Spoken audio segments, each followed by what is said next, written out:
Son fils avait 16 ans. Ils étaient assis à table, un soir d'été. Le repas était fini, la lumière baissait, et Titus, sans lever les yeux de la table, dit ces mots. « Je ne veux pas devenir comme toi, quelqu'un qui a peur de tout et qui appelle ça de la prudence. » Lucius ne répondit rien, pas parce qu'il était en colère, parce qu'il ne trouvait pas quoi dire, parce que quelque chose dans ces mots était vrai et qu'il le savait depuis longtemps sans jamais avoir eu le courage de se le dire à lui-même. Titus se leva, rangea son bol et disparut dans le couloir. Claudia resta assise en face de Lucius. Elle ne dit rien non plus. Elle posa juste sa main sur la sienne, une seconde, puis se leva à son tour. Ce soir-là, Lucius resta seul à table dans le noir avec les mots de son fils et 20 ans de réponses qu'il n'avait jamais données. Voici son histoire. Et si vous restez jusqu'à la fin, vous comprendrez peut-être pourquoi cette histoire est aussi la vôtre. Son père s'appelait Marcus. Tailleur de pierre, main large, dos droit, peu de mots. Un homme qui transmettait ce qu'il savait sans discours. La bonne façon de tenir le ciseau. L'angle exact pour que la pierre cède sans éclater. La patience qu'il faut pour travailler un bloc qui ne vous donnera rien avant des heures. Il y avait quelque chose de paisible dans la façon dont Marcus expliquait ces choses. Comme si la pierre était un langage qu'il avait mis des années à apprendre et qu'il transmettait maintenant, geste par geste, à son fils de 12 ans. Lucius avait 12 ans, un mardi matin de juin, quand un bloc de marbre de 300 livres glissa des cordes sur le chantier du temple de Castor et tomba sur son père. Il n'y eut pas de cérémonie, pas de discours, pas de pleurs officiels, juste des hommes qui rentrèrent du chantier le soir, regardèrent leur famille et ne dirent rien. Parce qu'il n'y avait rien à dire, Marcus était là, puis il n'était plus là. Et Rome continua exactement comme avant. Ce soir-là, Lucius apprit une chose que personne ne lui dit en mots. Son père avait travaillé toute sa vie. Il était mort sans laisser de traces visibles. Pas un pont, pas une fontaine, pas un mur qu'on puisse montrer du doigt en disant « voilà, c'est lui qui l'a fait ». Juste des chantiers ordinaires, des pierres assemblées, un matin qui fut le dernier. Si vous êtes sur cette chaîne aujourd'hui, c'est qu'une partie de vous cherche quelque chose de différent, quelque chose de plus profond que les conseils habituels. Abonnez-vous maintenant. Chaque semaine, une histoire. Chaque histoire, une vérité que vous n'oublierez pas. La peur s'installa là, cette nuit-là, silencieuse et précise. Pas la peur de mourir comme son père, la peur de disparaître comme lui, sans avoir construit quelque chose qui dure vraiment. Il devint tailleur de pierre à son tour, parce que c'était ce que ses mains savaient faire. Il était bon, meilleur que bon. Ses collègues le savaient, le contremaître le savait, même ceux qui ne l'aimaient pas le savaient. Mais Lucius avait développé une habitude que personne ne voyait vraiment de l'extérieur. Chaque fois qu'une grande commande arrivait, chaque fois qu'un chantier ambitieux était proposé, il trouvait une raison. Pas assez d'expérience, pas le bon moment. Un autre chantier déjà en cours. La saison qui n'était pas favorable. Les raisons changeaient. La décision, jamais. À 28 ans, une famille patricienne lui proposa de superviser la restauration d'une villa sur les collines de l'Aventin. Chantier visible, bien payé, matériaux d'exception. Il refusa en prétextant une surcharge de travail. Il n'avait pas de surcharge de travail. À 30 ans, un ingénieur militaire lui proposa de rejoindre une équipe pour renforcer les fortifications de Capoue, un projet dont on parlerait. Lucius dit qu'il ne connaissait pas assez bien la région. Ce n'était pas vrai non plus. Un homme nommé Quintus avait commencé au même niveau que lui, 10 ans plus tôt, moins habile, moins précis, moins patient avec la pierre. Mais Quintus prenait les chantiers que Lucius refusait. À 30 ans, Quintus avait construit des thermes, un temple, un mur d'enceinte sur la voie appienne. Son nom circulait dans certaines maisons de la ville. Lucius le regardait sans jalousie, avec quelque chose de plus lourd que la jalousie. Il savait exactement pourquoi Quintus était là et pourquoi lui était encore là où il était. Ce n'était pas une question de talent, c'était une question de qui décidait. Il pensait à tout ça en revenant du chantier le soir, en passant devant la même fontaine au coin de sa rue. Personne ne savait qui l'avait construite. La fontaine était là, le constructeur avait disparu, et Lucius se demandait en silence si ce serait aussi son histoire. Mais il ne se posait jamais cette question à voix haute, parce que la poser à voix haute aurait exigé d'y répondre. C'est là, maintenant, que je voudrais vous poser une question. Pas à la fin, maintenant. Laissez votre réponse dans les commentaires. Quel est le chantier que vous regardez depuis des années sans jamais commencer à creuser les fondations? Juste un mot suffit. Claudia le connaissait mieux que quiconque. Ils étaient mariés depuis 11 ans. Elle avait vu chaque refus.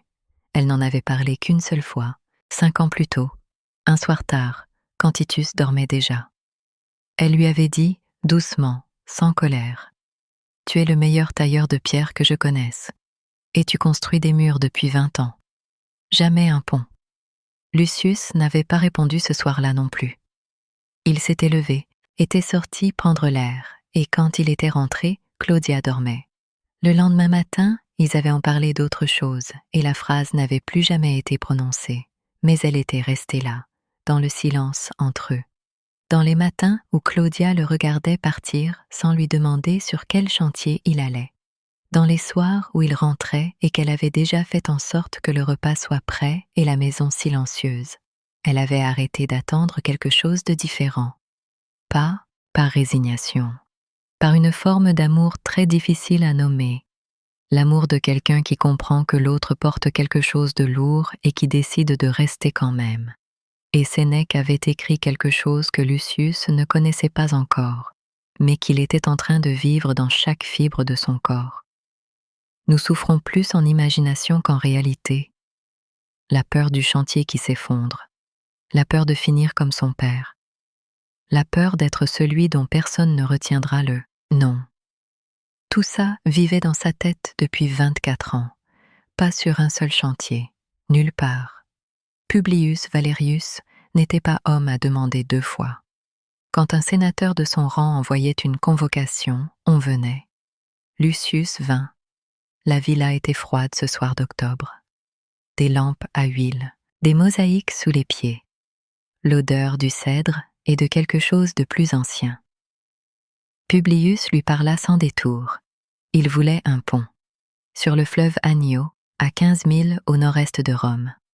Un pont sur l'endroit le plus difficile du cours d'eau, là où le courant changeait de direction 2 fois selon la saison et où le fond n'était pas régulier.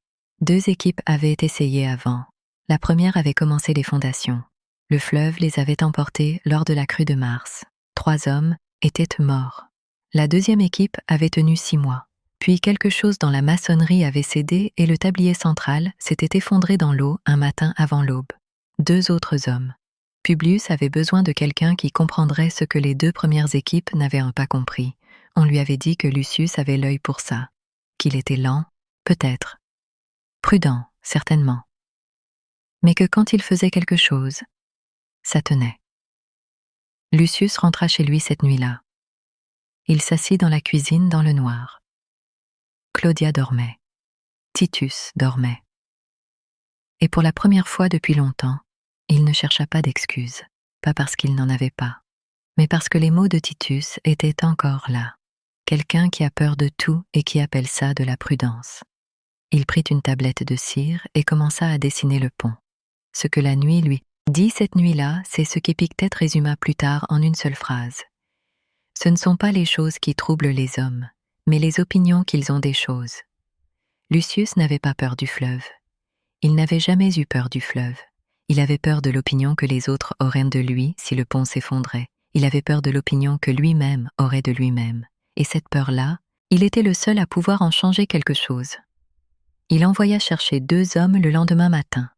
Marcus le jeune, qui connaissait les pierres de la région de l'Agneau et savait lire le sol mieux que n'importe qui.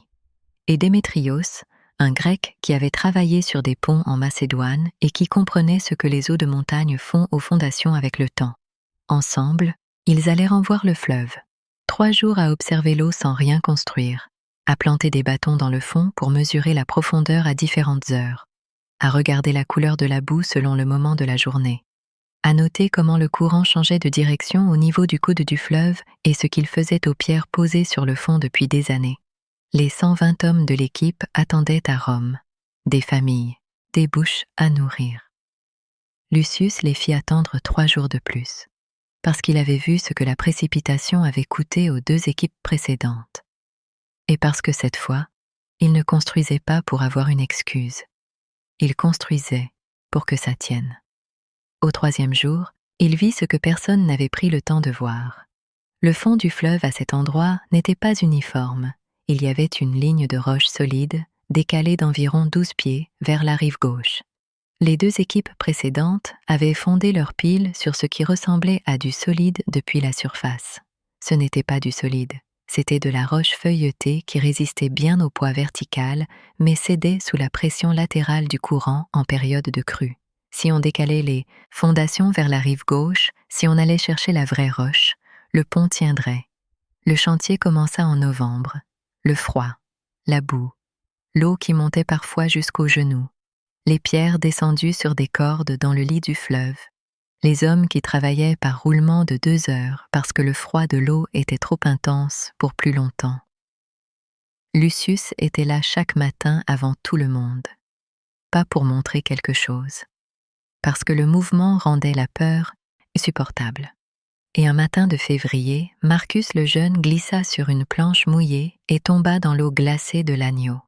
On le repêcha en quelques secondes. Il s'en sortit, il toussa l'eau froide, il recommença le lendemain. Mais ce soir-là, Lucius ne dormit pas. Il pensait à son père, au bloc de marbre de 300 livres, aux familles des 5 hommes morts sur les 2 chantiers précédents. Il pensait à Titus qui dormait à Rome et qui avait 16 ans et qui méritait d'avoir un père, différent de celui qu'il avait eu jusqu'ici. La peur était là. Elle n'avait pas bougé. Elle lui posait ses questions habituelles dans le noir. Et si le sol n'était pas là où il pensait? Et si la crue emportait tout comme la première fois? Et si quelqu'un mourait parce qu'il avait mal calculé? Il resta assis longtemps dans cette obscurité. Et puis, quelque chose arriva. Quelque chose qu'il n'avait jamais essayé avant. Il cessa de combattre la peur. Il cessa de lui demander de partir. Il cessa de lui expliquer qu'elle avait tort. Il la laissa être là, comme le fleuve. Le fleuve n'avait pas à être arrêté. Il fallait juste construire là où il n'avait pas de prise. Il vérifia ses calculs une dernière fois. Les fondations étaient sur la vraie roche. Il dormit. Cette nuit-là, le pont fut vraiment construit. Pas dans le fleuve, dans la tête de Lucius. Au printemps, les arches se fermèrent une à une. Le tablier fut posé, les pierres du parapet ajustées.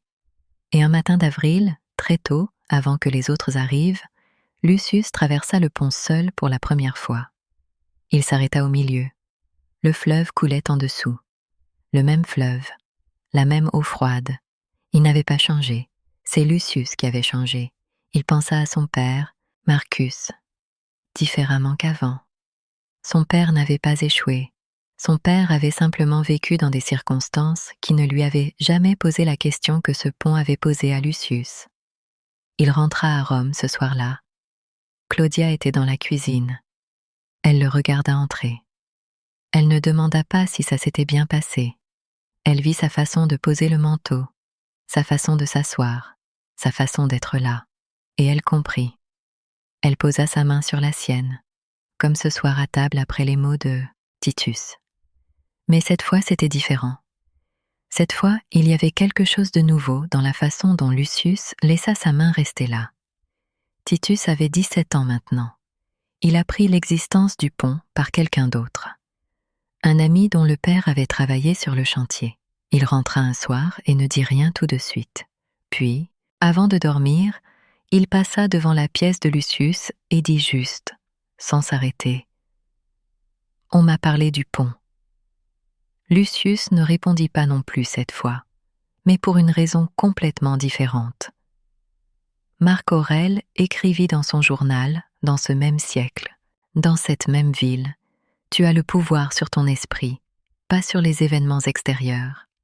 Réalise cela, et tu trouveras la force. » Lucius ne lut jamais ces mots, mais il venait de passer les 20 dernières années à apprendre à les vivre, pas en combattant la peur, en cessant de la laisser décider. La peur ne disparut pas ce matin sur le pont. Il l'aurait dit honnêtement si on le lui avait demandé. Elle était encore là, quelque part, plus silencieuse, moins souveraine. Elle n'avait plus la clé de sa vie. Si cette histoire a allumé quelque chose en vous, partagez-la avec quelqu'un qui en a besoin. Pas celui qui parle de ses peurs, celui qui n'en parle jamais. Il y a un pont dans votre vie que vous n'avez pas encore commencé. Vous le savez. La peur aussi le sait. La vraie question n'est pas de savoir si vous avez peur. La vraie question est, depuis combien de temps est-ce que vous la laissez décider à votre place ?